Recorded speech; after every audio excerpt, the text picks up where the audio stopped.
ছেলেদের কান্নার শব্দ কি শোনা যায় না? না, তারা কাঁদে না বলে নয়, বরং সমাজই সেই কান্না শুনতে চায় না।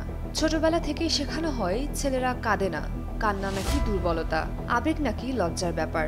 এভাবেই তৈরি হয় এক অদৃশ্য দেয়াল, যা পুরুষদের আবেগকে বন্দি করে রাখে। তারা বড় হয় সাহসী হতে, দৃঢ় হতে, শক্ত হতে, কিন্তু সেই শক্তির মুখোশের আড়ালে লুকিয়ে থাকে অগণিত না বলা কথা।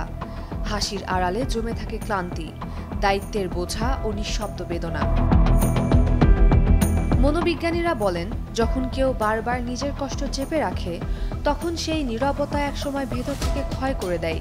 ডিপ্রেশন, মানসিক চাপ, একাকিত্ব এগুলো নিঃশব্দে গেঁথে বসে মনের গভীরে। একমাত্র স্মার্ট সিটি বসুন্ধরা, আধুনিকতায় এক ধাপ এগিয়ে। একজন পুরুষ হয়তো প্রতিদিন কাজ করেন, হাসেন, দায়িত্ব পালন করেন, কিন্তু রাতে যখন একা থাকেন, তখন সেই ভেতরের ক্লান্ত আত্মাটা কাঁদে। কেউ শুনে না, কেউ দেখে না, কারণ সমাজ তো তাদের কান্নার অনুমতিই দেয়নি।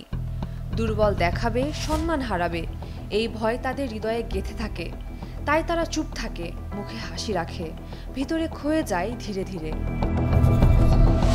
কিন্তু সত্যিটা একটাই, চুপ থাকা মানে শক্ত হওয়া নয়, বরং সেটা হতে পারে সাহায্যের আর্তনাদ।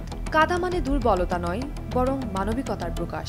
তাদের অনুভব করার অধিকার আছে, তাদেরও ক্লান্ত লাগতে পারে, ভয় পেতে পারে, ভালোবাসা চাইতে পারে, তাদেরও কান্নার অধিকার আছে। সেই কান্নাকে সম্মান দেয়াই মানবিকতার নিদর্শন। সমাজকে এখন বদলাতে হবে।